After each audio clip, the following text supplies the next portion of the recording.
muy especial, porque esta clase, el tema que vamos a desarrollar, tiene que ver justamente con algo que es común y general en la mayoría de las personas, ¿no? Estamos hablando de una clase que tiene que ver con eh, justamente la religión que prevalece aquí en el Perú, y no solamente en el Perú, sino en gran parte del mundo, ¿no? Es una clase que tiene que ver con el cristianismo, con los orígenes del cristianismo. Chicos, entonces, bueno, no sé si ustedes ya saben cuál es el tema. Ya les acabo de mencionar ya algo, una característica muy importante, ¿no? Entonces creo que ya ustedes saben, se imaginan cuál es el tema que vamos a desarrollar hoy día. ¿Mm? ¿Cuál sería la clase de hoy? A ver, chicos.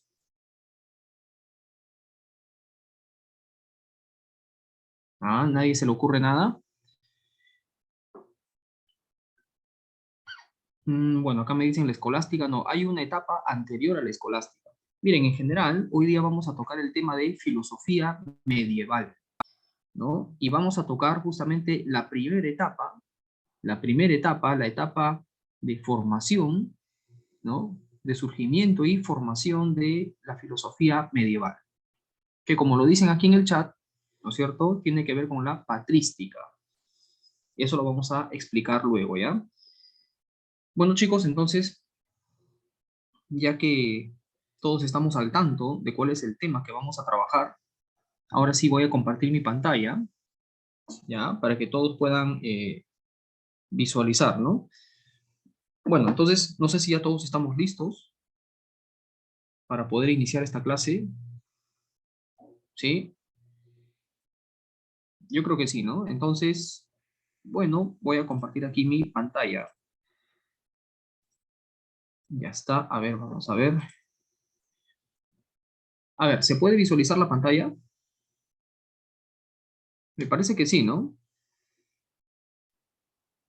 Yo creo que sí, a ver. Ya, entonces, voy a ampliarla un poquito más. Ahí está. Ujú. Bien, chicos, entonces, como les dije, hoy día el tema que vamos a desarrollar tiene que ver con una etapa distinta de la historia de la filosofía, ¿no? Para ubicarnos en el tiempo, más o menos, para ubicarnos en el proceso histórico de la filosofía, vamos a hacer una imagen panorámica, ¿ya? De lo que vendrían a ser las diferentes etapas en el desarrollo de la filosofía, ¿no? Así como en la historia universal se habla de, por ejemplo, de una edad antigua, ¿no? El esclavismo, de una edad media, ¿no es cierto? La edad antigua viene la edad media después viene la edad moderna, luego la edad contemporánea, ¿no? Así también, en la historia de la filosofía se han establecido justamente esas mismas etapas, ¿no? A cada etapa de la historia, la edad antigua, edad media, ¿no? Edad moderna, etcétera, corresponde también una etapa en el desarrollo de la filosofía. Por eso es que también se habla de una filosofía antigua, que tiene que ver con el pensamiento griego, ¿no? Y romano, ¿no es cierto? Pero también se habla de una filosofía medieval, es decir, el pensamiento filosófico que se desarrolla en la Edad Media. Chicos, entonces habría que tener algunas nociones en cuanto al tiempo y a los hechos históricos para ubicarnos, ¿no es cierto? Para poder ubicarnos, ¿no? Y ordenarnos. Este, a ver, ¿cuándo comenzaría la Edad Media en la historia de Europa? ¿Mm?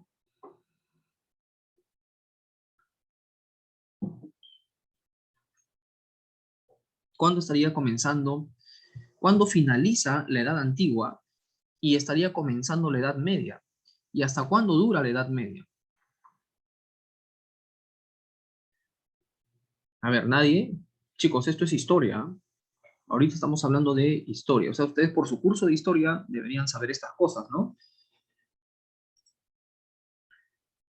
Claro, miren, tradicionalmente se ha establecido que la Edad Antigua, ¿no?, caracterizado por el sistema esclavista, va a caer en el siglo V después de Cristo, o sea, algo de 500 años después de Cristo, con la caída del Imperio Romano, ¿no es cierto? A partir de ahí se estaría iniciando otro sistema económico-social con otro tipo de organización social en Europa llamada feudalismo. Y entonces se considera que ahí empezaría una segunda edad de la historia, que sería la Edad Media, ¿no? ¿Ya? ¿Hasta cuándo va a durar esta famosa Edad Media?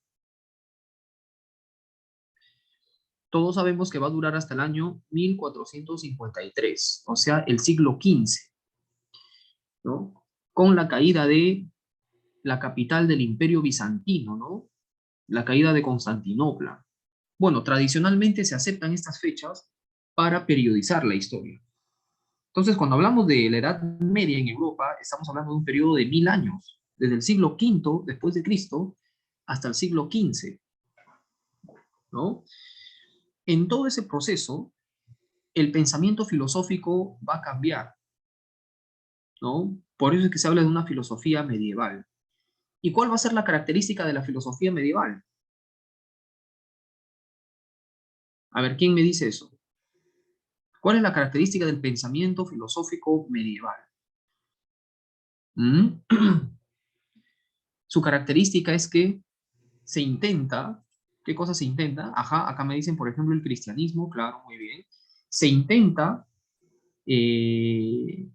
explicar y fundamentar el dogma cristiano, la doctrina cristiana, las verdades de la fe cristiana, ¿no? Toda la filosofía de la Edad Media justamente ha consistido en eso, en tratar de darle un fundamento sólido, un fundamento racional, filosófico, ¿no es cierto?, a la doctrina cristiana, ¿no? Eh, ha consistido también en reflexionar sobre los distintos aspectos de la vida humana, ¿no?, del ser humano, por ejemplo, la ética, la política, la condición del ser humano, su esencia, etcétera, a partir de justamente la doctrina cristiana, ¿no? Bien, entonces, ¿ya? Ahora, en el pensamiento medieval hay dos grandes periodos dentro de lo que es la filosofía medieval, ¿no? Hay un periodo de origen y formación del pensamiento medieval conocido como la patrística, ¿ya? Y hay un periodo más desarrollado conocido como la escolástica. Chicos, la patrística sería el origen, el surgimiento del pensamiento medieval, ¿no?, su etapa de formación. Pero eso se va a dar justamente desde el siglo I, siglo II, después de Cristo. O sea, antes de que comience la Edad Media, ya la patrística empezó a surgir. El pensamiento medieval empezó a desarrollarse, ¿no?, lentamente. Desde el siglo II, después de Cristo, en pleno auge del Imperio Romano, ¿no? ¿Ya? Entonces, la patrística sería la etapa inicial de la filosofía de la Edad Media, ¿no? Justamente vamos a explicar, en esta clase nos vamos a centrar en eso, ¿no? ¿En qué consistió la patrística? ¿Qué buscó la patrística, no? ¿Qué fue de la patrística? ¿Ya, chicos? Entonces, en eso va a consistir la clase de hoy día, ¿no? Bueno, no sé si hasta acá tienen ustedes alguna pregunta, alguna duda, alguna dificultad. Como les vuelvo a repetir, toda la filosofía medieval podríamos decir que de manera general consistió en eso, en tratar de explicar y fundamentar la doctrina cristiana, ¿no? Eh, sobre bases racionales, sobre argumentos filosóficos. Para esto, los filósofos medievales se van a apoyar primero en el pensamiento de Platón y ya en la escolástica se apoyarán en el pensamiento de Aristóteles. ¿Ya? Bueno, yo espero que ustedes vayan tomando nota de esas cosas que les estoy mencionando, ¿no es cierto? Porque esto complementa y enriquece toda la información que está en las diapositivas, ¿no? ¿Ya, chicos? Ya. Bueno, se podría decir aquí, eh, como dicen en el chat, claro, la filosofía medieval es teocéntrica, ¿no? El pensamiento en general, toda la cultura de la Edad Media es teocéntrica, porque todo gira en torno a Dios, ¿no? Se considera que Dios es el fundamento del mundo, es el fundamento del orden social. Por lo tanto, todo el pensamiento, toda la cultura gira en torno a Dios, ¿no? La misma filosofía gira en torno a Dios. Y a partir de Dios se intenta explicar todo lo demás. Pero como les digo, hoy día vamos a ver la etapa inicial de origen y formación del pensamiento medieval, que sería la patrística.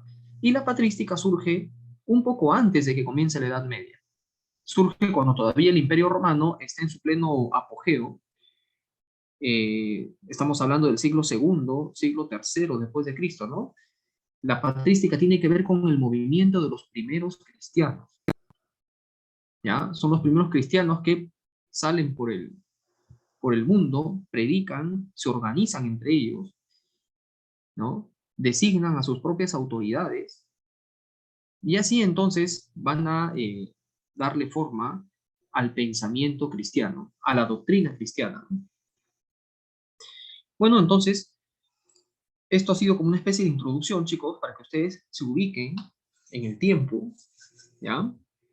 Y podamos comprender mejor esta temática, ¿no? Ahora sí, miren, obviamente tenemos que ver el contexto. El contexto ya como que se los he mencionado, ¿no? En esta introducción que les acabo de hacer. Pero de todas maneras vamos a precisar algunos detalles. A ver, uy, perdón, me pasé. Ya, miren,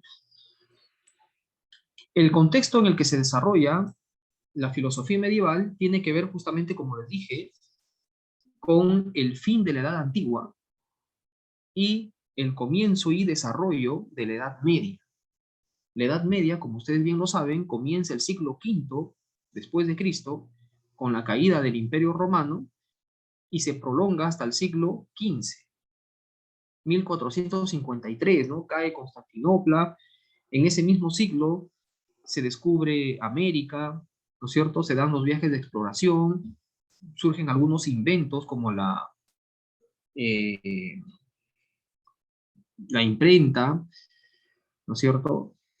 Eh, Se desarrollan nuevos conocimientos, empieza a surgir un nuevo movimiento intelectual, espiritual, conocido como Renacimiento, ¿no? Pero bueno, ya, ese sería ya el fin de la Edad Media. Toda la Edad Media está caracterizado por un régimen económico-social llamado feudalismo. Como ustedes ya deben saber esto por historia, ¿no, chicos? Pero yo simplemente les estoy mencionando. ¿El feudalismo en qué consistió? Consistía en que eh, las, digamos así, la forma de producción, la forma como los seres humanos se organizaban para producir, era en base a la propiedad de la tierra. Es decir, ¿no? Grandes extensiones de tierra eran propiedad de los señores feudales. ¿Quiénes eran estos señores feudales? Eran miembros de la clase dominante, dueños de grandes tierras o feudos, ¿no? Donde los campesinos trabajaban ahí en condición de siervos, era trabajo servil, es decir, a cambio de que el campesino recibía una parcela de tierra para poder vivir él y su familia, el campesino tenía que trabajar gratuitamente para el señor feudal. Y el señor feudal tenía a su disposición soldados, ¿no? Guerreros, militares, que lo protegían, ¿no? Y entre estos señores feudales se designaba a un rey. El rey era un señor feudal que había sido designado entre los diversos señores feudales, ¿no? La Iglesia Católica dentro de este régimen tiene bastante prestigio, reconocimiento, tiene mucha autoridad, porque la Iglesia Católica también eh, es una institución feudal, posee tierras, grandes extensiones de tierras, ¿no? También posee ejército y además posee el control de la fe, el control de la mentalidad de la gente, ¿no? Cuando tú controlas el pensamiento, la conciencia de las personas, tienes un enorme poder. ¿Ya, chicos? El pueblo en Europa, hasta la misma clase dominante, las mismas élites, participaban de las creencias religiosas católico-cristianas, ¿no? Entonces, mentalmente estaban controlados por la Iglesia Católica. ¿Ya? El control de la conciencia de los individuos es importante para poder dominar una sociedad, chicos. Si no, ¿por qué creen ustedes que a través de los medios de comunicación, a través de los canales de televisión, de los periódicos, ¿no? A través del periodismo, se controla la conciencia de las personas? Eso no es casualidad, ¿ya? Así también, el mecanismo de control de conciencias en la Edad Media no fue la radio, la televisión ni el periódico, porque no existía, pero fue la religión católico-cristiana, ¿no es cierto? Bueno, entonces, ese es el contexto, ¿ya? Entonces, toda la filosofía va a ser un intento de explicar y fundamentar la doctrina cristiana, las verdades de la fe cristiana,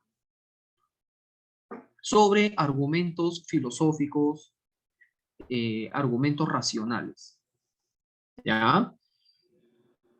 Bueno, ese es el contexto, chicos, en general, pero precisamente ahora vamos a ver la patrística, que tiene que ver ya con la etapa inicial de formación del pensamiento medieval, ¿ya? Bueno, no sé si hasta acá hay alguna duda, hay alguna pregunta, alguna dificultad. No sé qué, algo que ustedes quieran saber, consultar, no sé.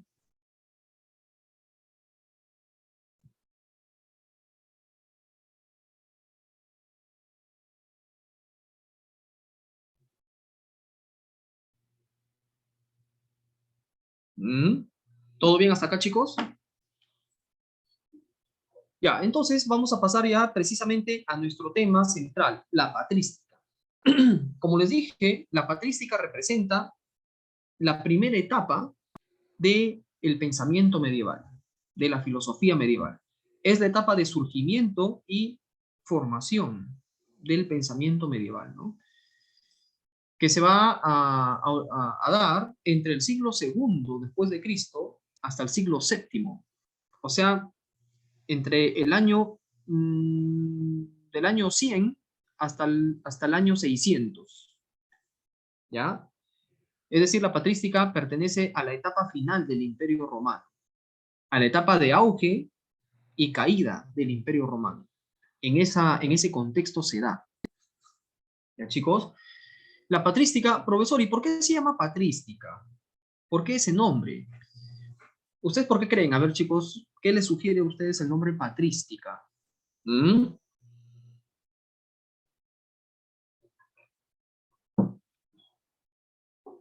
¿Qué les sugiere a ustedes el nombre patrística? Patriarcado, patricios, ujú, patriarcado. Acá varias chicas me dicen patriarcado. Bueno, no tiene que ver con el patriarcado. Patrística, miren, se refiere a los padres de la iglesia. Claro, patrística viene de la palabra patris, padre, de pater, que en latín o en griego y latín en este caso es lo mismo, ¿no? Pater, en este caso, ¿no? Pater, patris, significa padre. ¿Y por qué patrística entonces? ¿Qué tiene que ver esto con los padres? Se refiere al movimiento de los padres de la iglesia.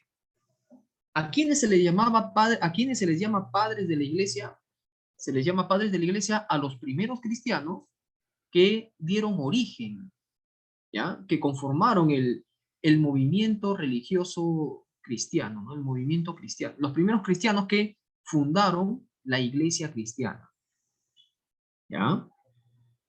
Que dieron origen a este movimiento cristiano.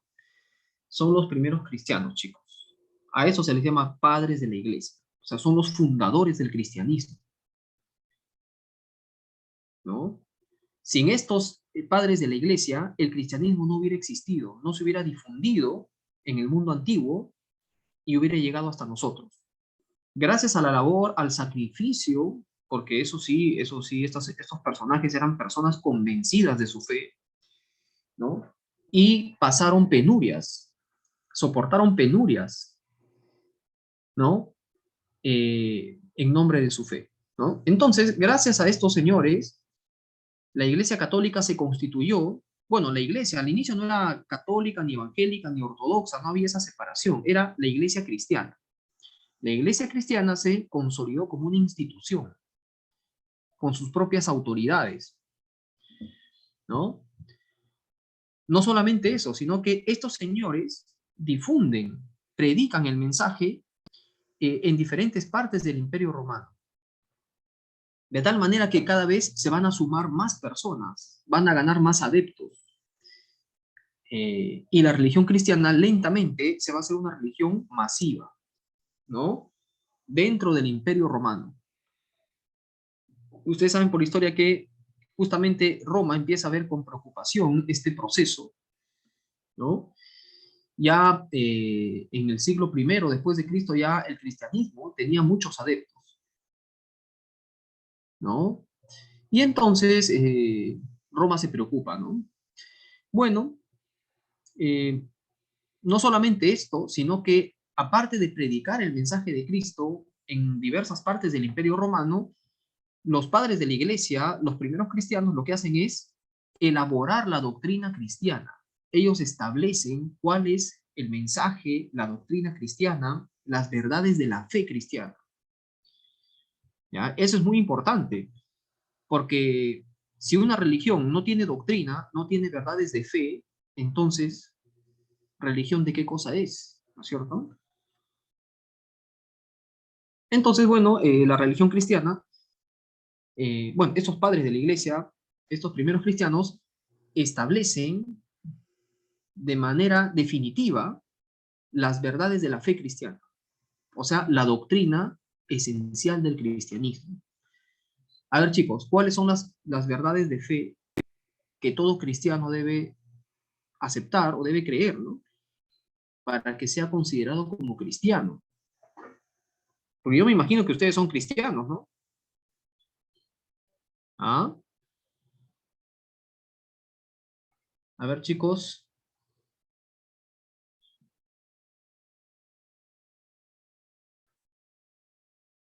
Mm, acá me dice creer en Dios. Bueno, miren, primero ustedes dirán, profesor, pero cristiano no, yo soy católico. El otro día no, yo soy evangélico. Sí, pero todos se basan en el mensaje cristiano. Que lo interpreten de una u otra forma, eso es secundario. Lo cierto es que se fundamentan en el mensaje de Cristo, en el mensaje de Cristo que está en la Biblia, en el Nuevo Testamento. Por lo tanto, católicos, evangélicos, protestantes, como quieran llamarse, son cristianos, ¿ya? Al inicio, entonces, esas divisiones de católico, protestante, ortodoxo, etcétera, vendrán después. Al inicio, el cristianismo es uno solo, ¿no? ¿Qué sucede? Entonces, estos padres de la iglesia, estos primeros cristianos que se organizan entre sí, ¿no es cierto?, como un movimiento ya más sólido, más consistente, eh, se reúnen constantemente en diferentes concilios. Un concilio es la reunión de varios de las autoridades cristianas, porque entre ellos ya habían nombrado sus propias autoridades, sus propios representantes.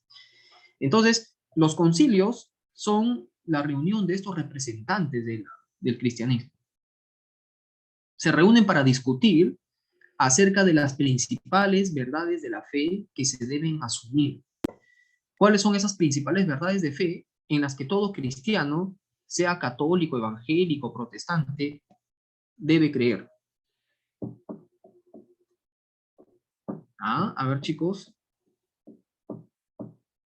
ustedes supuestamente son católicos, cristianos, no son evangélicos, supuestamente si creen en esto es porque saben en qué están creyendo, ¿no? A ver, ¿cuáles son esas verdades de fe en las que creen ustedes?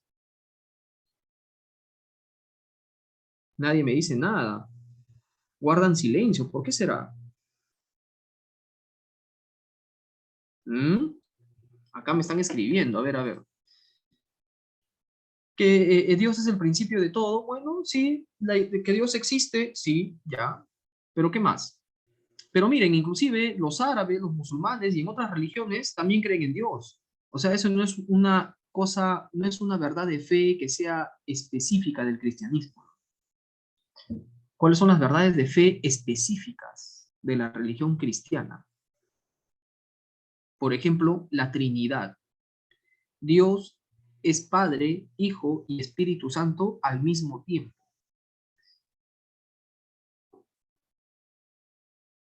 ¿Ya? Dios, siendo uno, a la vez es tres. Padre, Hijo y Espíritu Santo a la vez. Esa es una verdad de fe. Y si eres cristiano, católico, evangélico, lo que sea, debes creer en eso, ¿no? Que Cristo, Jesús, es la encarnación de Dios. Es Dios hecho hombre. Dios en carne y hueso. Esa es eh, digamos, la encarnación, ¿no es cierto? La encarnación de Dios. ¿Qué más? Que Cristo murió en la cruz y resucitó en cuerpo y alma y ascendió a los cielos en cuerpo y alma. O sea, eso también es una verdad de fe. Chicos, me extraña que ustedes, siendo católicos, cristianos, no sepan estas cosas, no saben en qué están creyendo. ¿Ah? Todas estas son verdades de fe del cristianismo. No puede ser, ¿ah? Esto sí merece que ustedes se pongan a reflexionar un poco más, ¿cierto? Bueno, ¿qué más?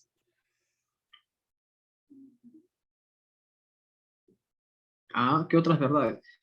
Todas estas verdades de fe fueron establecidas por estos primeros cristianos en el famoso concilio de Nicea, una ciudad antigua en Grecia llamada Nicea. Ahí se reunieron estos cristianos y establecieron de una vez y para siempre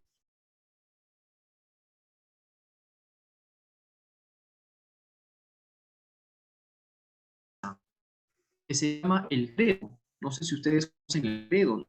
Creo en Dios Padre, Todopoderoso, Creador del cielo y de la tierra, etcétera, etcétera, etcétera. ¿Ya? Bueno, entonces, en eso consiste eh, la patrística. No solamente la patrística, chicos, elabora la doctrina cristiana, ¿no? Las verdades de la fe, sino que también, eh, aparte de elaborar la doctrina cristiana, la patrística lo que hacen es explicar ciertas verdades de fe, tratar de aclarar o explicar ciertas partes de la doctrina cristiana, que pueden resultar un poco, digamos, dificultosas, ¿no? Para entender. Y no solamente eso, sino que también defender el cristianismo, defender el mensaje cristiano, la doctrina cristiana, ¿no? De los ataques de otras religiones. ¿Ya? Ellos defienden el cristianismo, las verdades de la fe cristiana, de los ataques de otras religiones u otras corrientes filosóficas. Porque en esa época, chicos, no crean que el cristianismo ya era una religión donde todos decían, sí, que Dios existe, el amor, que esto, que el otro, el amor al prójimo. No, habían también debates. Los representantes del cristianismo tenían que debatir, tenían que justificar sus creencias. Y para eso se apoyan en la filosofía, para darle un fundamento sólido a a sus creencias religiosas, a su doctrina. Y eso se va a dar en los debates que van a tener con otros movimientos religiosos y con otros movimientos filosóficos. ¿Ya? Claro, entonces, eso fue el movimiento de los padres de la iglesia, ¿no? Claro, obviamente, la doctrina cristiana, desde esta época de la patrística, se presenta como una verdad incuestionable, como la única verdad. Y por lo tanto, cualquier otro intento de explicación, cualquier otra teoría filosófica, etcétera, etcétera, va a ser vista como algo falso. La única verdad para los cristianos, ya desde esta época, está en la Biblia, en el mensaje de Cristo. Todo lo demás es pura falsedad. Profesor, pero ¿y cómo entonces estos primeros cristianos, cómo entendieron a los filósofos de la antigüedad? ¿Qué pensaban de esos filósofos? Pensarían que eran grandes mentirosos. Claro, porque la única verdad para ellos está en la Biblia, ¿no? Eh, lo que hicieron estos padres de la iglesia fue valorar en cierta medida, ¿ya? Valorar en cierta medida las teorías filosóficas de algunos pensadores de la antigüedad, ¿no? Por ejemplo, de Platón sobre todo. La patrística va a sustentarse en las ideas de Platón. No porque crean que Platón dice la verdad, sino porque ellos ven que en Platón hay ciertos elementos filosóficos que les permite explicar su doctrina cristiana, que les permite fundamentar su cristianismo. ¿Ya? Pero en general, chicos, las masas cristianas, las masas, porque cada vez el cristianismo en esta época se hace cada vez más masivo, ¿no? Mayoritario. Entonces, las masas cristianas son fanáticas.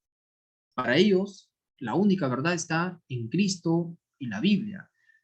Por eso es que ellos van a ser los primeros que incendian la biblioteca de Alejandría. En Egipto había una ciudad muy importante, de gran desarrollo cultural, la ciudad de Alejandría, donde había una gran biblioteca que albergaba, digamos así, una gran cantidad de libros de todos los filósofos y hombres de ciencia de la antigüedad, ¿no? De matemática, de astronomía, de geografía, de física, de biología, etcétera, etcétera, ¿no? Ahí estaban los libros de los grandes filósofos de Grecia. Pero ¿qué hicieron las masas, digamos así, la muchedumbre cristiana?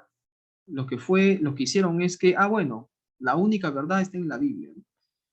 Toda esta biblioteca tiene que ser quemada porque es pura falsedad. Y quemaron la gran biblioteca de Alejandría. Y así se perdieron grandes libros que ahora son irrecuperables, ¿no es cierto? Bueno, esa es parte de la historia.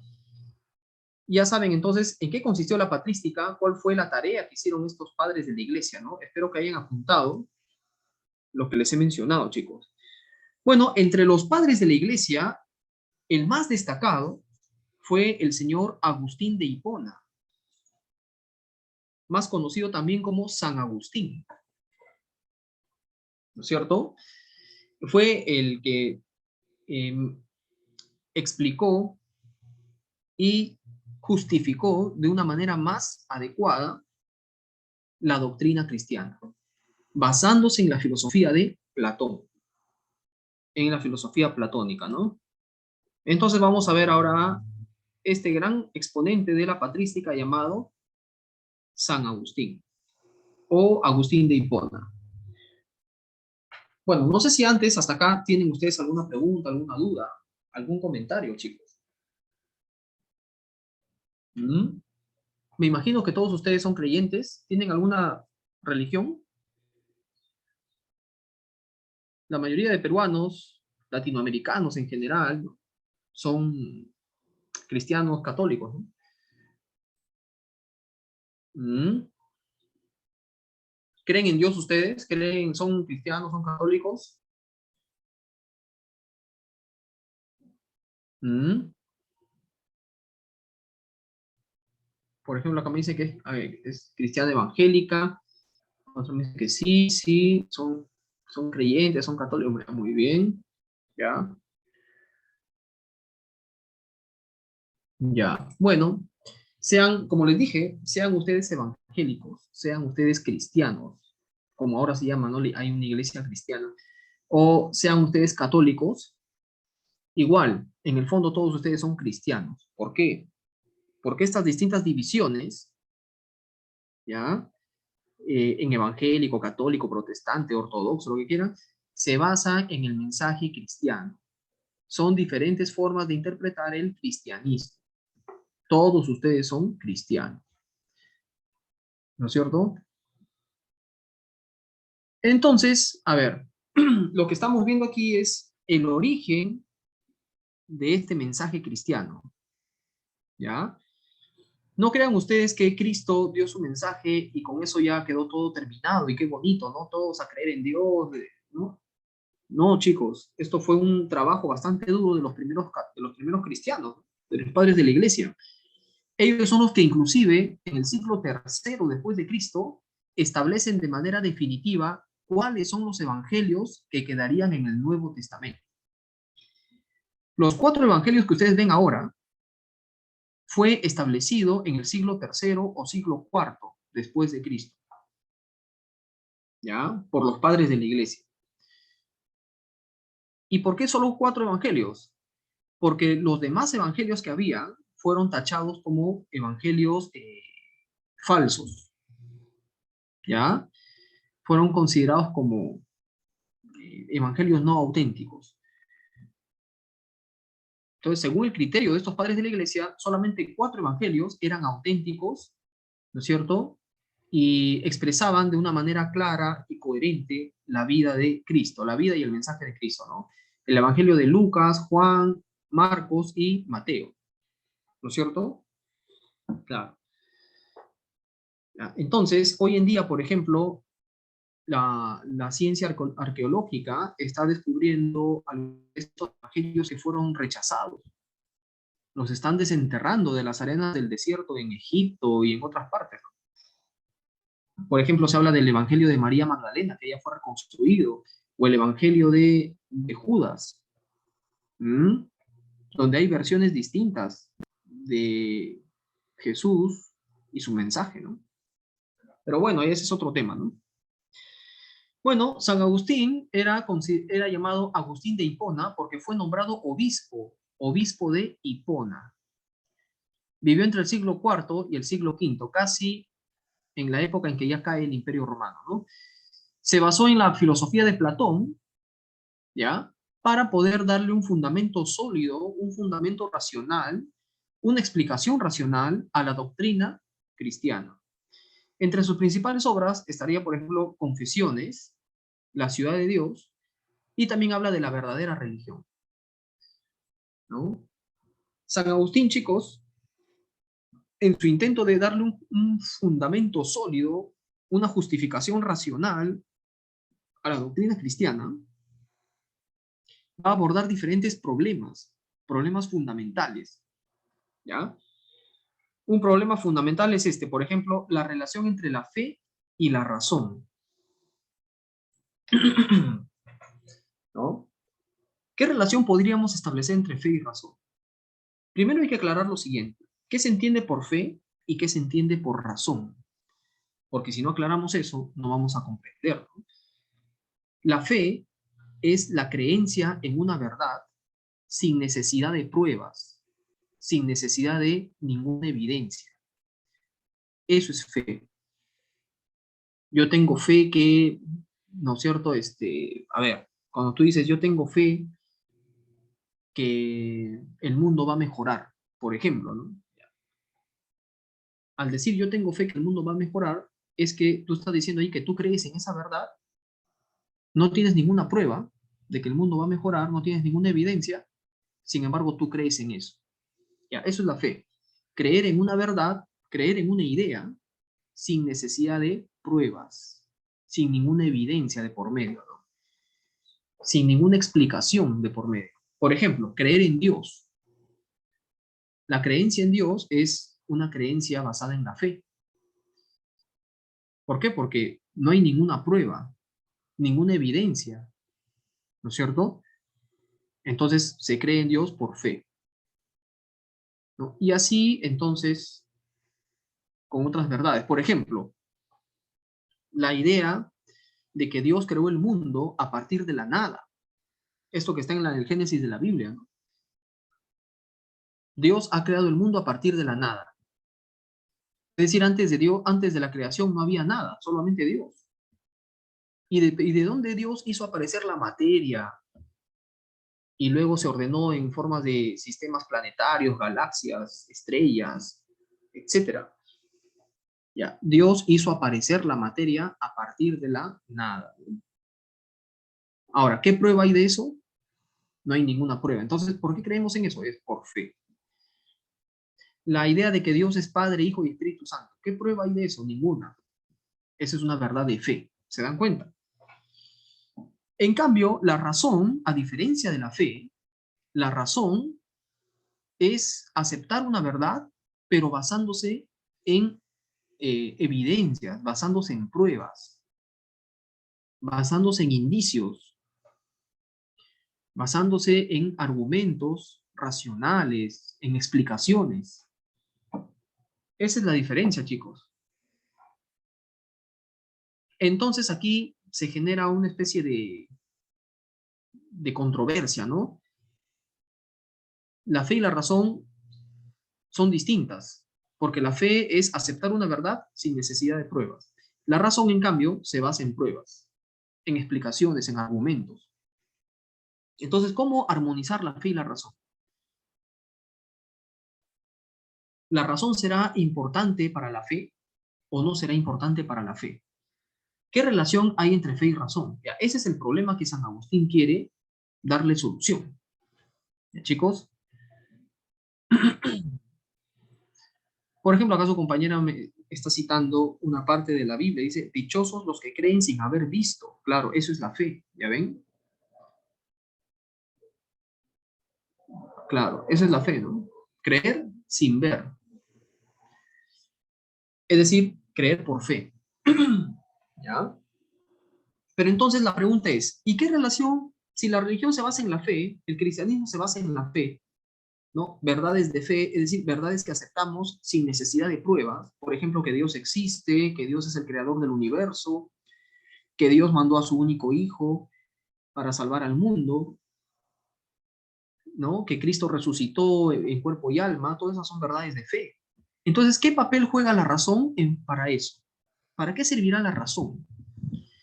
San Agustín va a decir claramente que la razón sirve para poder explicar esas verdades de fe, para poder aclararlas, no de manera completa, no de manera total, sino en la medida de lo posible. ¿Ya? Justamente aquí aparece eso, ¿no? La razón aclara, amplía, refuerza las verdades de la fe cristiana.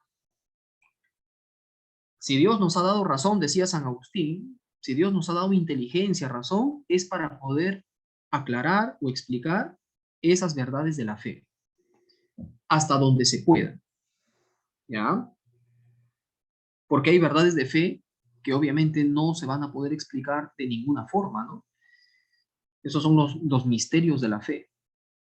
Pero la razón puede ayudar a comprenderlas, ayudar a comprender esas verdades de fe, ¿ya? La fe, entonces, se basa justamente en verdades, ¿no es cierto? Verdades que se aceptan sin prueba.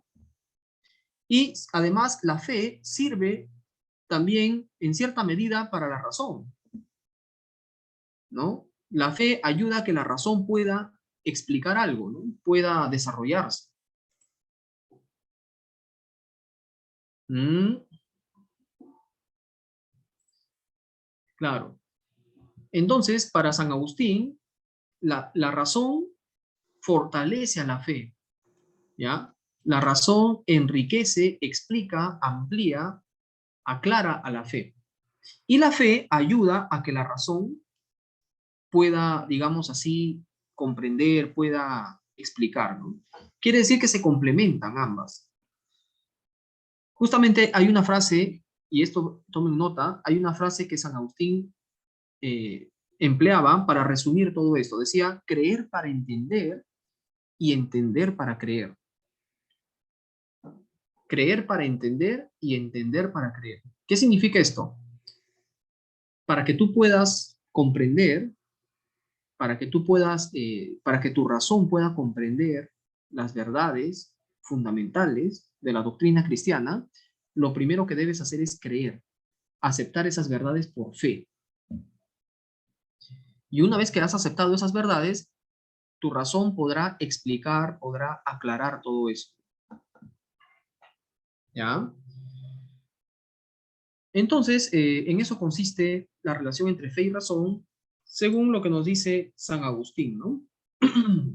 ¿Ya, chicos? Bien, no sé si esta parte está clara. ¿Tienen alguna duda, alguna pregunta, tal vez? ¿Todo bien hasta acá? Ya, vamos a pasar entonces a otros aspectos de eh, la filosofía de Agustín de Hipona, ¿no? Otro tema fundamental, por ejemplo, para San Agustín es el tema de la iluminación. Esto tiene que ver con su teoría de la verdad, ¿ya? Eso tiene que ver justamente con su concepción acerca de la verdad. ¿De qué manera el hombre puede alcanzar la verdad? ¿No? ¿Cómo así el hombre tiene la capacidad de alcanzar la verdad? ¿Cómo podemos conocer eso?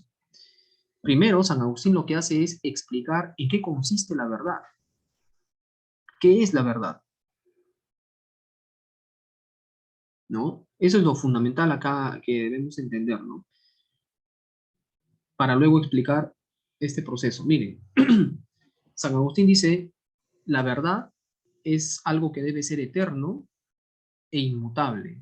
Si algo es verdadero, si una idea es verdadera, tiene que ser válida para todos, es decir, tiene que ser universal, tiene que ser inmutable, no puede cambiar, no puede variar, siempre tiene que ser la misma, es decir, tiene que ser eterna. Por ejemplo, cuando yo digo 4 más 3 es igual a 7, esa es una verdad universal, es válida para todos y no puede cambiar. ¿O ustedes creen que 4 más 7 puede cambiar? Perdón, 4 más 3 puede ser igual a 8, puede ser igual a 10, más adelante podrá ser igual a 20. 4 más 3 siempre va a ser 7, en cualquier lugar. Así te encuentres en la China, en la India, donde quieras, y en cualquier época de la historia, ¿no? La verdad tiene que ser inmutable, tiene que ser eterna y universal. Así te vayas a otro planeta, ¿no? Y entres en contacto con extraterrestres, 4 más 3 va a ser igual a 7. ¿O ustedes creen que los extraterrestres podrían tener otro resultado? ¿Qué opinan ustedes? A ver.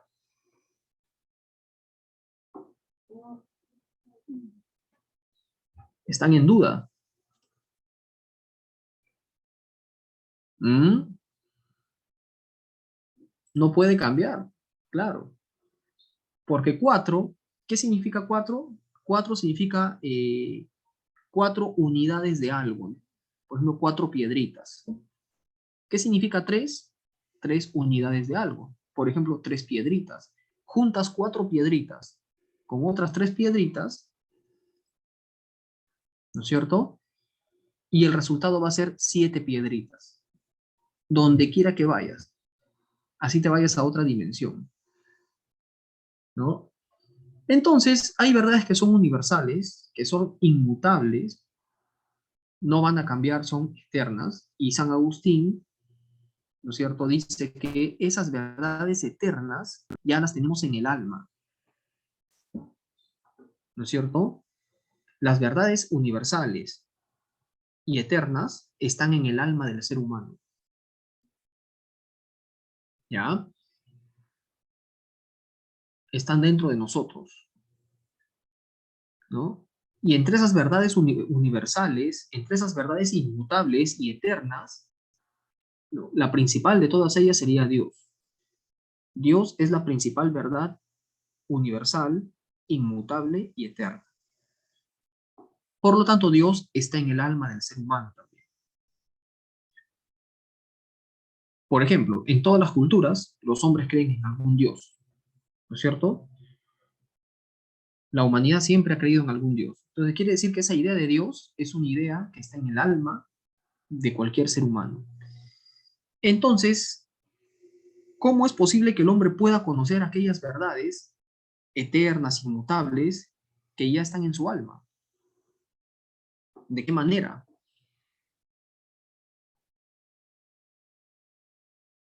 ¿Mm? San Agustín aquí dice, para que el hombre pueda conocer esas verdades que lleva dentro del alma, y en especial la verdad principal que es Dios, tiene que recibir la iluminación divina. O sea, Dios tiene que iluminar el alma del hombre, ¿no es cierto? Para que puedas contemplar las verdades que están dentro de ti, ¿no? Y hace una especie de comparación muy interesante. Dice, así como la luz del sol ilumina la vista, ilumina las cosas, para que nuestra vista pueda conocerlas, pueda identificarlas, ¿no es cierto? Para que tú puedas conocer el mundo que te rodea, necesitas de la luz del sol.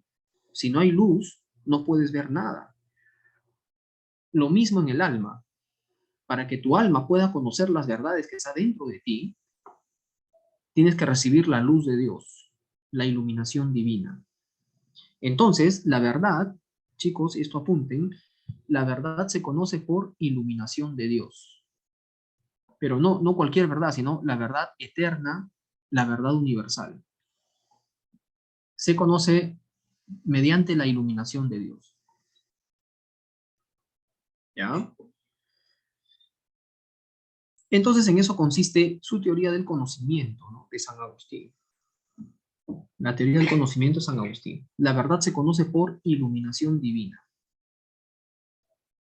Bien, chicos, entonces no sé si esta parte para ustedes está clara, tienen alguna duda, alguna pregunta,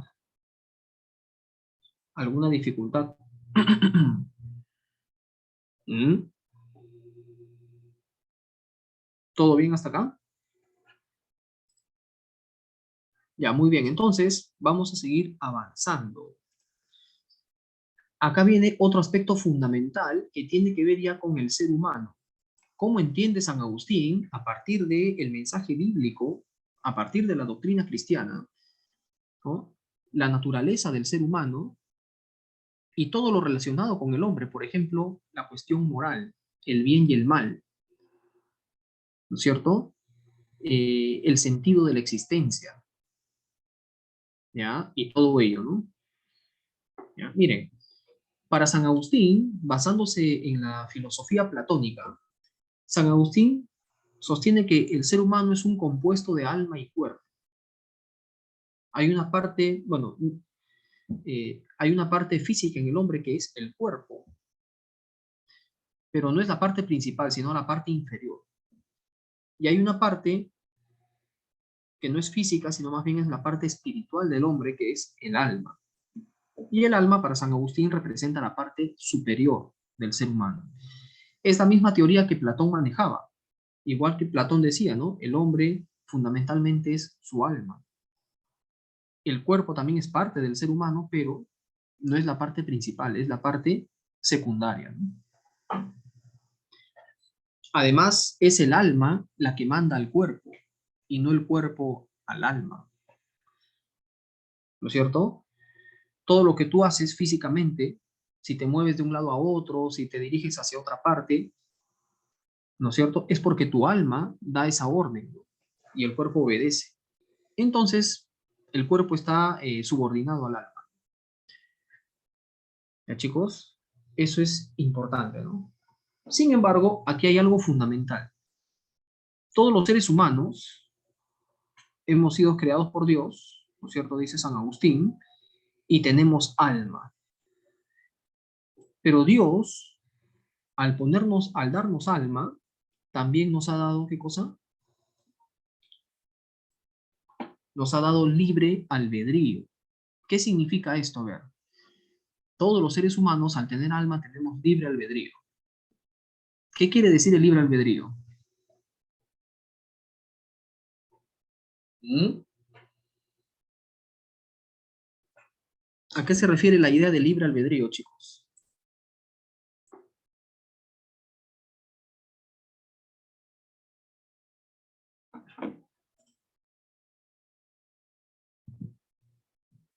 La libertad para hacer lo bueno o lo malo, acá me dicen, ¿no? Ya muy bien, tiene que ver con eso, ¿no?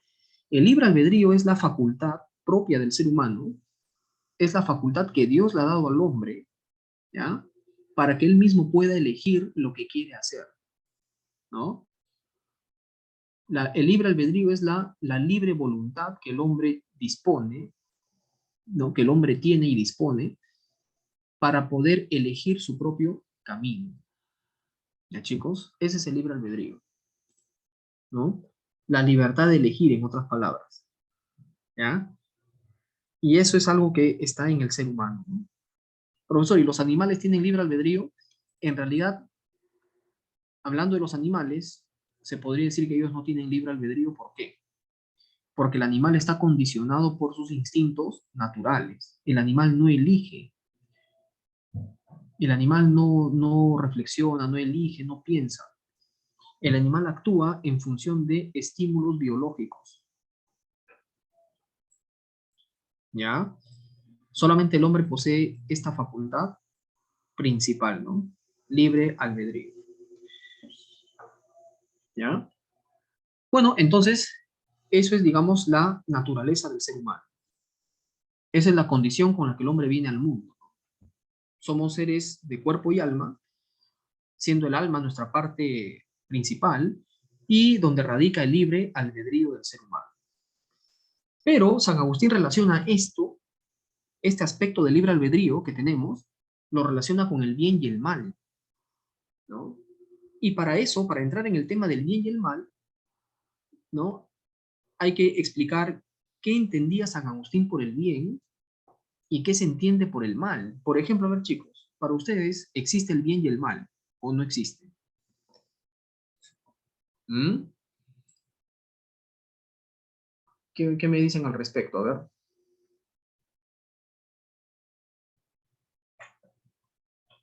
¿Existe o no existe el bien y el mal? Acá me dicen que sí, ¿ya? ¿Quién sería el representante del bien y el representante del mal? Por ejemplo, hay una tradición clásica, hay una creencia clásica en la mentalidad popular, ¿no? En el cristianismo popular, digamos. Pensar de que Dios representa el bien y que el mal estaría representado por el diablo, por una fuerza maligna, ¿ya?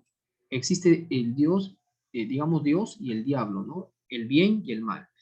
Pero aquí a San Agustín le hacen una pregunta que le va a motivar a una reflexión. Miren, en esa época, en esos debates que tenía San Agustín con los miembros de otras religiones, le dicen a San Agustín lo siguiente, ¿no?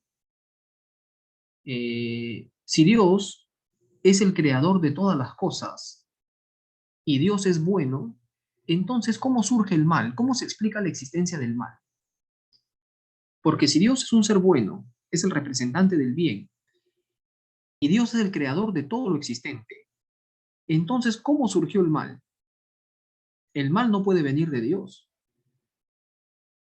porque Dios es un ser bueno, y un ser bueno no puede crear nada malo. Entonces, ¿cómo se explica la existencia del mal? Sí, sí me entienden la pregunta, ¿no? Esa pregunta se le hicieron a San Agustín, chicos. ¿Y qué respuesta dio San Agustín al respecto? A ver, porque miren, es lógico, ¿ah? Si Dios es el creador de todo lo existente, entonces todo lo que Dios ha creado tiene que también ser bueno, porque si Dios es bueno, de él no puede salir nada malo. Dios no puede crear algo maligno. Entonces, ¿cómo se explica la existencia del mal?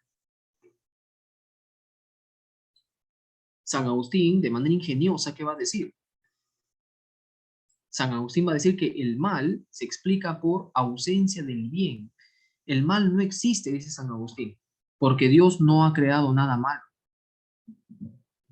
Pero vemos el mal, vemos la maldad de los hombres. Hay hombres que matan, roban, violan, ¿no es cierto? El mal existe de diversas formas. Por ejemplo, la gente se envejece, se enferma. La enfermedad es un mal, ¿no? El envejecimiento, la muerte, son expresiones del mal. Entonces, ¿cómo se explica todo ese mal? Si Dios es el creador de todas las cosas, ¿de dónde aparece el mal? San Agustín dice, el mal no existe como algo propio, algo independiente, sino más bien el mal existe por ausencia del bien. Esto vayan copiándolo, chicos, ¿ah? El mal es ausencia del bien. Lo que realmente existe es el bien. El mal no existe como como un ser independiente, sino el mal es por ausencia del bien. ¿Y cuándo se da la ausencia del bien? Se da por alejamiento de Dios. Mientras más alejado de Dios nos encontremos, prevalece el mal. Y para esto San Agustín utiliza ciertas metáforas que ayudan a entender esto. Por ejemplo, San Agustín dice, la oscuridad no existe, lo que existe es la luz. La oscuridad sería ausencia de la luz. Mientras más alejado de la luz estés, más oscuro vendría a ser, digamos, la realidad, ¿no? Así como el calor y el frío. Lo que existe es el calor. El frío simplemente sería ausencia de calor o disminución de calor. Mientras más alejado te encuentres de la fuente que genera calor, sientes más frío, ¿no es cierto? Igual, mientras más te alejes del bien, se produce el mal. ¿Ya? Por ejemplo, la materia, el cuerpo humano padece de ciertos males. ¿Cuáles son los males que afectan al cuerpo humano? La enfermedad, la vejez, la muerte, ¿no? La descomposición. ¿Y por qué el cuerpo, tanto de animales o de plantas y del ser humano, por qué pasa por estos males? Pasa por estos males porque el cuerpo, al ser materia, desde el momento que es materia, se encuentra alejado de Dios. Dios no es materia, Dios es un ser espiritual. Pero la materia por sí misma, ¿no es cierto? Al ser algo distinto de lo espiritual, ya está alejado de Dios y por lo tanto experimenta esos males. El desgaste, la descomposición, ¿no? Etcétera, etcétera, etcétera. Ese es el mal físico, dice San Agustín. Hay otro tipo de mal que afecta al alma humana, que es el mal moral. ¿Y a qué le llama el mal moral?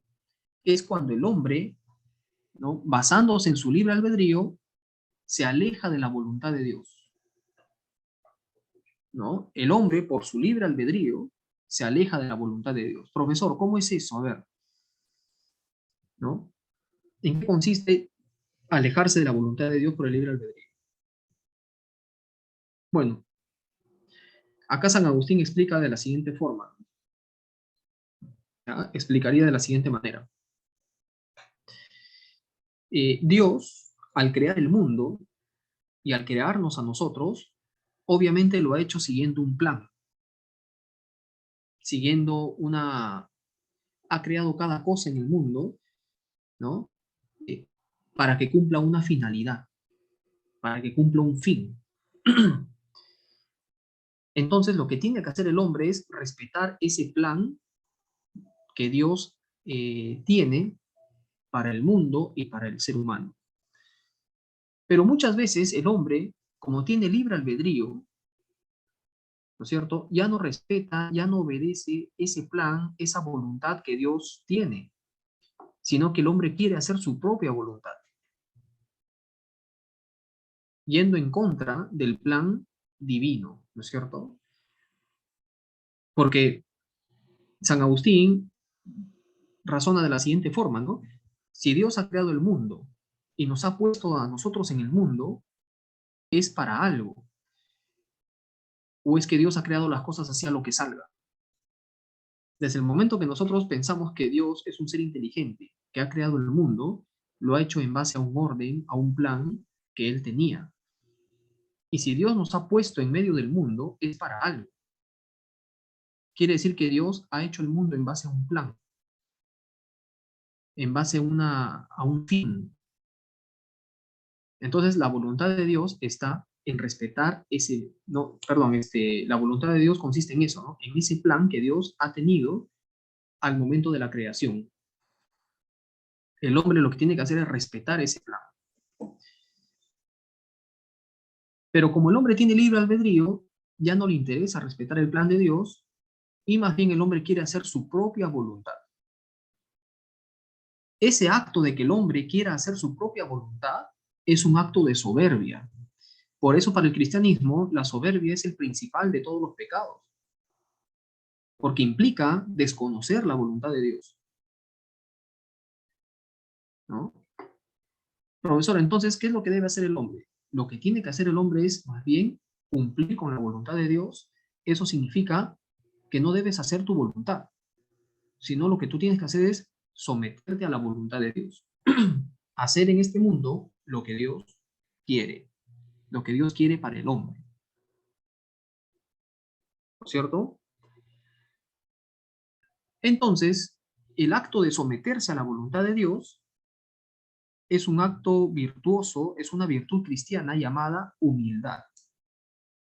Entonces aquí la humildad no puede entenderse como ser sumiso, bueno, ser de carácter débil y pobre, ¿no? Eso no es ser humilde. La humildad cristiana significa renunciar a tu propia voluntad para poder someterte y afirmar la voluntad de Dios. El pecado consistiría más bien en alejarse de la voluntad de Dios, negar la voluntad de Dios y hacer tu propia voluntad. Eso es el mal, ¿no? En el caso del hombre, el mal relacionado con el libre albedrío. ¿Ya? No sé si esa parte está clara, chicos, o ustedes tienen alguna duda, alguna pregunta. Desde esta perspectiva que les estoy explicando, ¿ustedes se consideran buenos cristianos o malos cristianos? ¿Mm? ¿Están cumpliendo con la voluntad de Dios o no la están cumpliendo? ¿Ah? A ver, chicos, acá su compañera dice, somos malos cristianos, profesor. No cumplimos con la voluntad de Dios. Somos soberbios. Ah, bueno. Bueno, sí, pues en general, si nosotros vemos la conducta de todos los católicos, cristianos, ¿no? Y de otras religiones, este, vamos a ver que el hombre no cumple con la voluntad de Dios. Porque cumplir con la voluntad de Dios es respetar el plan que Dios tiene para el hombre. Y ustedes dirán, pero profesor, ¿y cuál es ese plan? El plan que Dios tiene para el hombre se encuentra en el mensaje cristiano, ¿no es cierto? Se encuentra en los 10 mandamientos, se encuentra en el mensaje cristiano que consiste, por ejemplo, en renunciar a los bienes terrenales, dedicarse a una vida espiritual, ¿no? Y la vida espiritual del hombre consiste justamente en desligarse de los placeres terrenales o disminuirlo a lo básico nada más y tener una vida espiritual practicando ciertos valores como el amor al prójimo, ¿no? Como la humildad, etcétera, etcétera, ¿no? El desprendimiento de la riqueza. Pero claro, ¿no? Hoy en día, convenientemente, las religiones te dicen, no, pero eso hay que interpretarlo de nuevo, estamos en otra época. Bueno, claro, sí, pues, pero entonces, si vamos a pensar así, entonces la religión, el mensaje religioso puede variar, se puede acomodar a los tiempos. Eso también es cuestionable, ¿no? ¿Y cuál es el plan que Dios tiene para el hombre finalmente? Que el hombre en este mundo tiene que cumplir con la voluntad de Dios para que cuando acabe la historia, cuando llegue el fin de los tiempos, el hombre pueda ser salvado, pueda ser redimido en la segunda venida de Cristo. Eso es lo que dice la teoría cristiana, ¿ya? La finalidad, el fin, es la salvación del hombre. Y esa salvación se va a dar cuando el hombre se vuelva a unir con Dios. ¿No es cierto? Ese es el plan que Dios tiene para el hombre. Ese es el sentido de la historia humana. Estamos en este mundo, Dios nos ha puesto en este mundo, ¿para qué? Para que más adelante en el tiempo, Dios, si es que cumplimos su plan, pueda salvarnos. Y esa salvación se va a dar cuando nos volvamos a reencontrar con Dios o a unir con Dios. Y a eso se llama la comunión, la unión común con Dios. ¿No es cierto? Bueno, y en eso consistiría la, digamos, ese plan divino, ¿no? A ese plan divino, chicos, de esto vayan apuntando, a ese plan divino también se le llama la divina providencia, la providencia divina. Es decir, que Dios ha planificado ya todo lo que existe, ha planificado la historia del ser humano.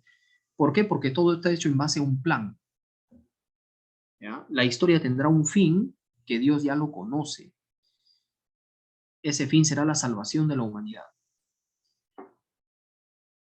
Ahora ustedes dirán, no, pero profesores, es una interpretación. No, pero no es tanto así porque miren, en la Biblia hay pasajes muy claros donde Cristo dice varias cosas. Por ejemplo, hay una parte donde Cristo está caminando con sus discípulos y se encuentra con un comerciante.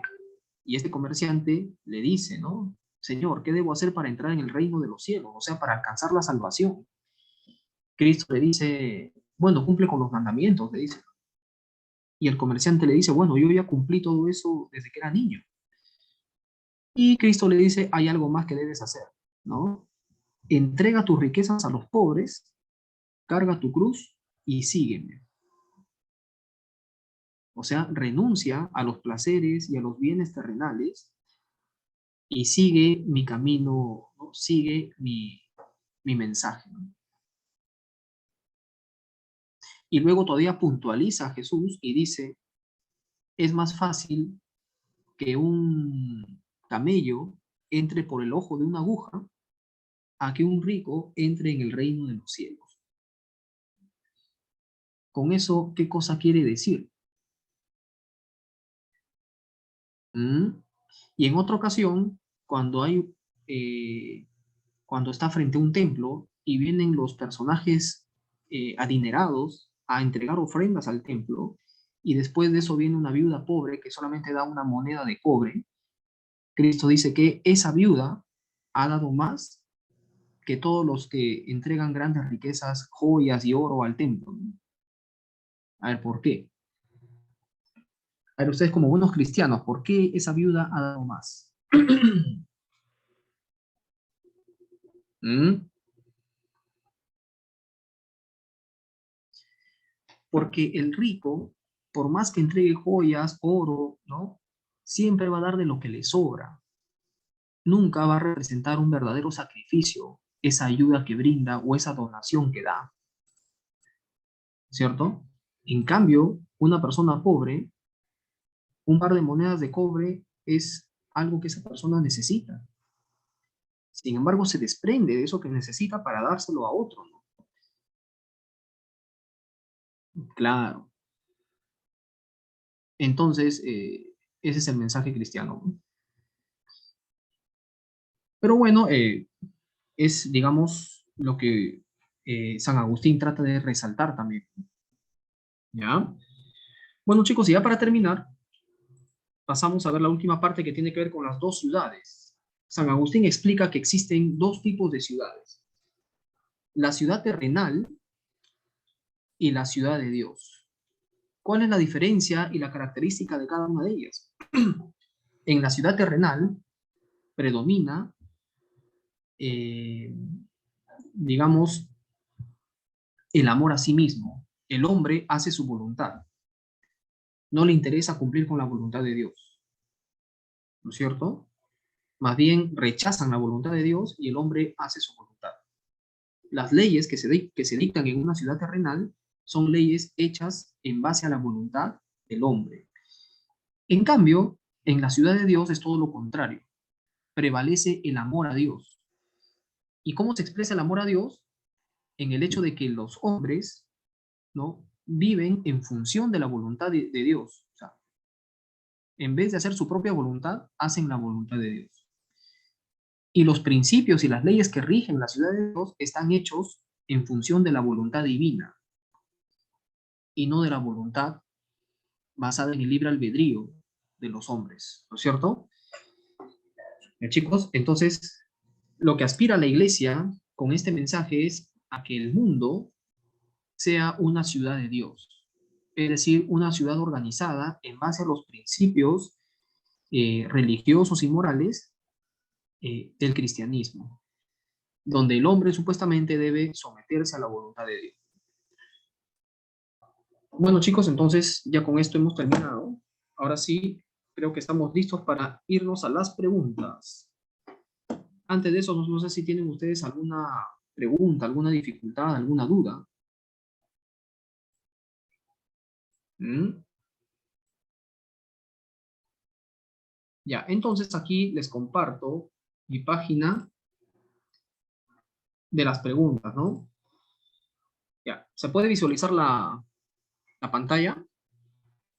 Las preguntas, ¿sí? Ya, entonces, a ver,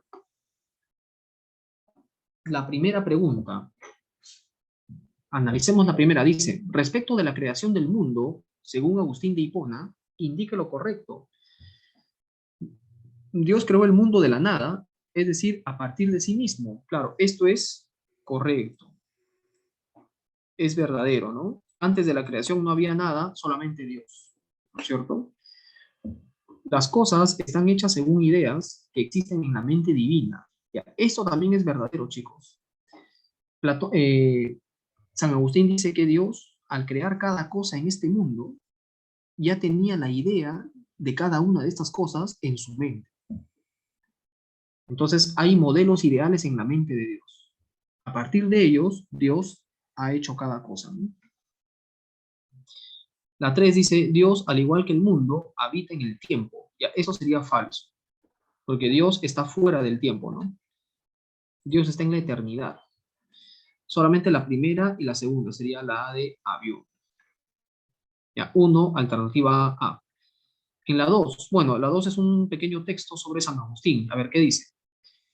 Al principio de Soliloquios, Soliloquios es un libro que escribió San Agustín, ¿no?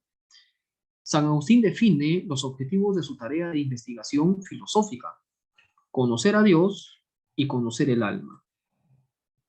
Esos son los objetivos de su investigación.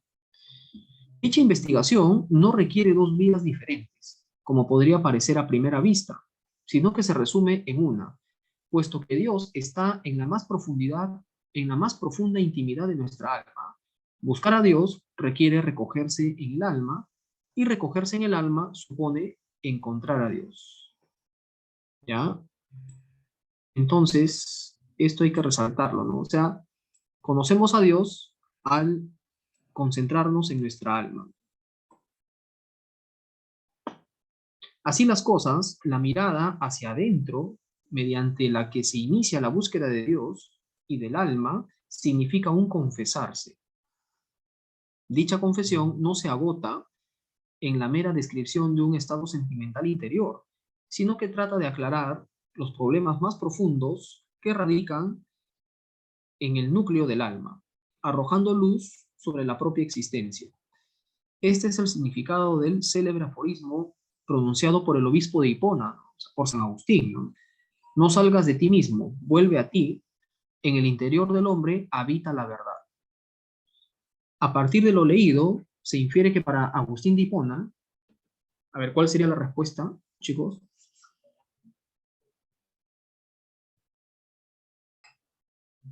¿Cuál sería la respuesta ahí? Para Agustín de Hipona, se conoce a Dios por la vía de la interioridad, claro, porque está diciendo que Dios se encuentra en el alma humana. Conociendo tu alma, conociéndote a ti mismo, conocerás a Dios. La 2, la A de avión. 3. Lo que atrajo al joven Agustín del maniqueísmo fue la posibilidad de hallar una respuesta a la pregunta que le obsesionó a lo largo de toda su vida, la del origen del mal. Agustín escribió, y como mi piedad, por pequeña que fuera, me forzaba a reconocer que un Dios bueno no podía haber creado una naturaleza malvada. Afirmaba la existencia de dos realidades opuestas entre sí, ambas infinitas. Posteriormente sostendrá que el mal, posteriormente a esto, San Agustín dirá que el mal no existe, solo es ausencia o privación del bien. Sería la D de dado, ¿no? 3 es alternativa D. Ya, chicos, vayan copiando eso, por favor. 3, alternativa D, la D de dado. A ver, la 4.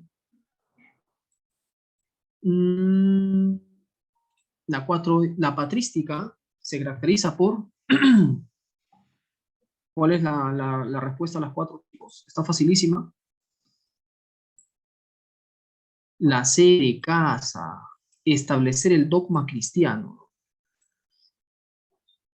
A ver, aquí hay un pequeño texto escrito por San Agustín. Dice, si es recta la distinción de la eternidad y del tiempo, ya que el tiempo no existe sin alguna mutabilidad sucesiva, y en la eternidad no hay mutación alguna, entonces, dice, ¿quién no ve que no habría existido el tiempo si no fuera formada la criatura, que sufriera algún cambio, algún movimiento? Ese cambio y ese movimiento ceden su lugar y se suceden, no pudiendo existir a la vez y en intervalos más breves o prolongados, de espacio, dan origen al tiempo. Siendo pues Dios, en cuya eternidad no hay cambio absoluto, creador y ordenador de todos los tiempos, no puedo entender cómo se dice que ha creado el mundo después de los espacios de los tiempos, a no ser que se pretenda que antes del mundo ya había alguna criatura cuyos movimientos hayan determinado los tiempos. Claro, ¿no? Miren, para San Agustín el tiempo está vinculado al movimiento de las cosas. Si no hay movimiento, no hay tiempo. Entonces, si Dios está fuera del tiempo, está en la eternidad, ¿cómo creó el mundo en 6 días? Porque eso es lo que dice la Biblia, ¿no? Dios ha creado el mundo en 6 días, ¿no? Estamos haciendo espacios de tiempo. Eso significa que, si hablamos de 6 días, significa que ya había algo antes de la creación que estaba en movimiento, ¿no es cierto? Es una especie de duda, ¿no? Que San Agustín tiene, ¿no? Bueno, de acuerdo con la lectura, para San Agustín, solo cabe hablar del tiempo en la medida que algo esté en movimiento, ¿no es cierto? Acá sería solamente la 2. La B de barco. Chicos, la pregunta 5 es la B de barco, ¿no? La 6. Oponiéndose a los escépticos saben quiénes eran, ¿no? Eran aquellos que negaban la verdad o que decían que el hombre no puede acceder a la verdad. Oponiéndose a los escépticos, San Agustín argumenta en favor de la existencia de la verdad. Por otro lado, con relación a la posibilidad de que el hombre alcance la verdad, San Agustín plantea que, ¿cómo se alcanza la verdad para San Agustín? Mediante la iluminación divina. Acá sería la D de dado. ¿Ya? La D de dado. La 6, la D de dado. Y para responder la 7 y la 8 vamos a leer este texto, ¿no? La antropología agustiniana está fuertemente teñida de platonismo. En el hombre existen dos sustancias distintas, espiritual la una y material la otra, ¿no? Estas dos sustancias constituyen al hombre.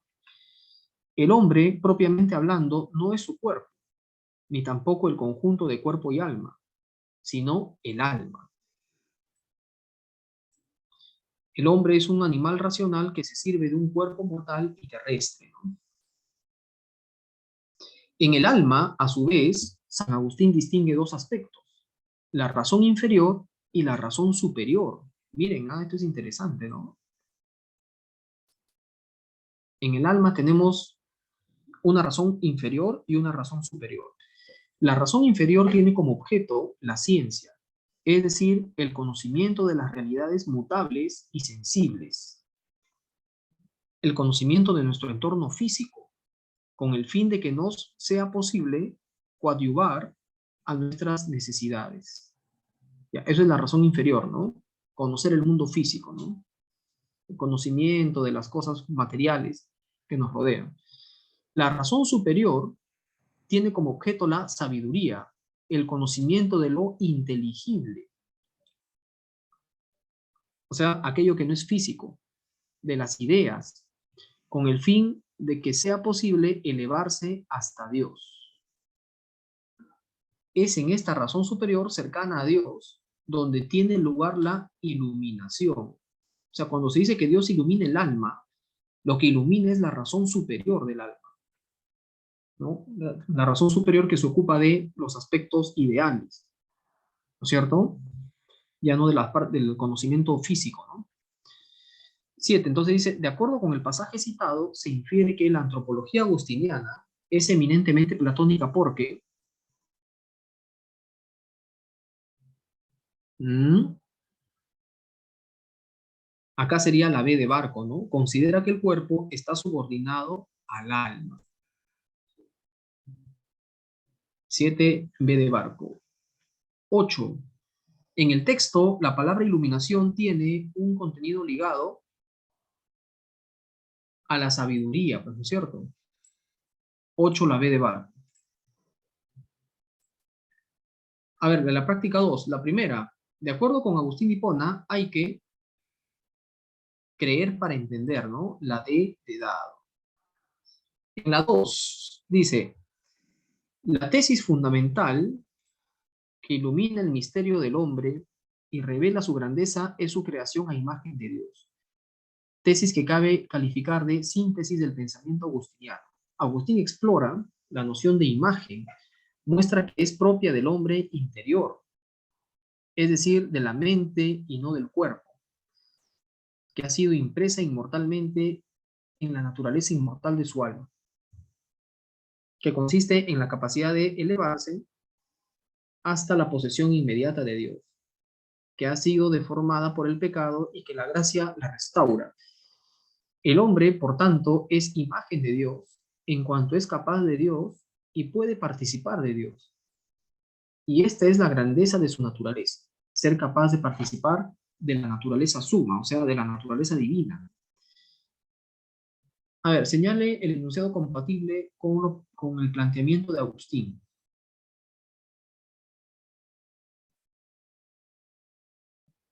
¿Cuál sería?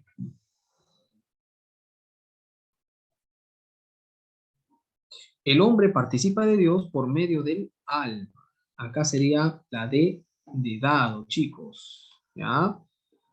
2, la D de dado. La 3 dice, Agustín de Hipona utiliza la expresión ausencia del bien para referirse al mal.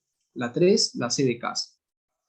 Y la 4, uno de los rasgos fundamentales del pelagianismo, doctrina considerada por la Iglesia como herética, era la, era la confianza absoluta en la capacidad del creyente para por sí mismo llegar a la santidad. ¿Ya?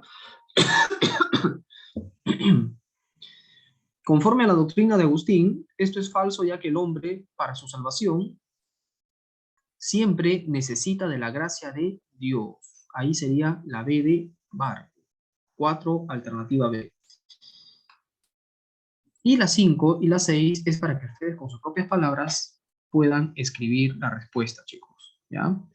Bueno, muchas gracias por su atención, muchas gracias por su participación y ya nos estamos viendo entonces en una próxima sesión. Gracias, chicos, nos vemos, que tengan un buen día y estudien, ¿no?